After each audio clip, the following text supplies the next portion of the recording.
আবেদন করেও জুলাইয়ে টাকা পাননি। অন্নপূর্ণা যোজনায় কারা বাদ, সামনে এলো আসল কারণ। অন্নপূর্ণার টাকা না পেয়ে চিন্তায়, আধার ব্যাংক থেকে জমি কোন ভুলে আটকালো টাকা জানুন। প্রায় 1,80,00,000 আবেদন, তবু কেন অনেকের অ্যাকাউন্টে ঢুকলো না অন্নপূর্ণার টাকা? বড় ব্যাখ্যা শুভেন্দুর। অন্নপূর্ণা যোজনায় টাকা না পেলে হতাশ হবেন না, 90% আবেদনকারীকে নিয়ে বড় বার্তা শুভেন্দু অধিকারীর। অন্নপূর্ণা যোজনার টাকা পেলেন না কেন, জানবেন কিভাবে? কি বললেন শুভেন্দু অধিকারী? অন্নপূর্ণা যোজনার টাকা পাওয়ার অপেক্ষায় রয়েছেন লক্ষ লক্ষ আবেদনকারী। জুলাই মাসে আবেদন করেও অনেকের ব্যাংক অ্যাকাউন্টে টাকা ঢোকেনি। ফলে স্বাভাবিকভাবেই প্রশ্ন উঠেছিল, কারা এই প্রকল্পের সুবিধা থেকে বাদ পড়লেন এবং কেনই বা তাদের অ্যাকাউন্টে টাকা পৌঁছলো না।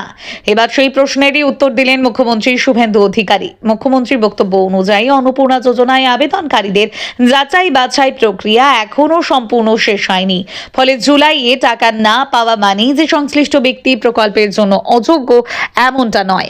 অনেক ক্ষেত্রে ভেরিফিকেশন বাকি থাকা, ব্যাংক অ্যাকাউন্টের সমস্যার পাশাপাশি আধারের সঙ্গে ব্যাংক অ্যাকাউন্ট লিংক না থাকার কারণেও টাকা আটকে থাকতে পারে।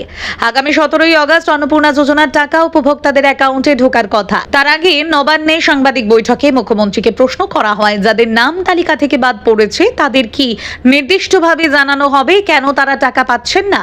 এর জবাবে শুভেন্দু অধিকারী জানান, 31শে জুলাই পর্যন্ত পোর্টালে আবেদন নেওয়া হয়েছে। 10ই জুলাই পর্যন্ত যাদের আবেদন যাচাই সম্পূর্ণ হয়েছে তাদের টাকা পরবর্তী কিস্তিতে পাঠানো হবে। তবে 10ই জুলাইয়ের পর যারা আবেদন করেছেন তাদের অনেকেরই এখনো যাচাই প্রক্রিয়া সম্পূর্ণ হয়নি। ফলে তাদের ক্ষেত্রে আরও কিছুটা সময় লাগতে পারে। অন্নপূর্ণা যোজনার ক্ষেত্রে আগের কিছু নিয়মেও পরিবর্তন আনা হয়েছে বলে জানান মুখ্যমন্ত্রী। তার কথায়, জুলাইয়ে প্রায় 1,19,00,000 মানুষ এই প্রকল্পের সুবিধা পেয়েছিলেন, কিন্তু নিয়মের কয়েকটি শর্ত নিয়ে বহু আবেদনকারীর মধ্যে অসন্তোষ তৈরি হয়েছিল। সেই কারণেই এবার কিছু ক্ষেত্রে নিয়ম শিথিল করার সিদ্ধান্ত নেওয়া হয়েছে।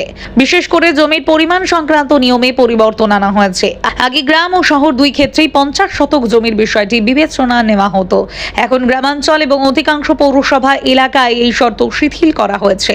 তবে কয়েকটি পৌর নিগম এলাকায় আগের নিয়ম বহাল থাকছে। অর্থাৎ কলকাতার মতো নির্দিষ্ট এলাকায় 50 শতক জমির মালিকানা এখনো গুরুত্বপূর্ণ হয়ে উঠতে পারে।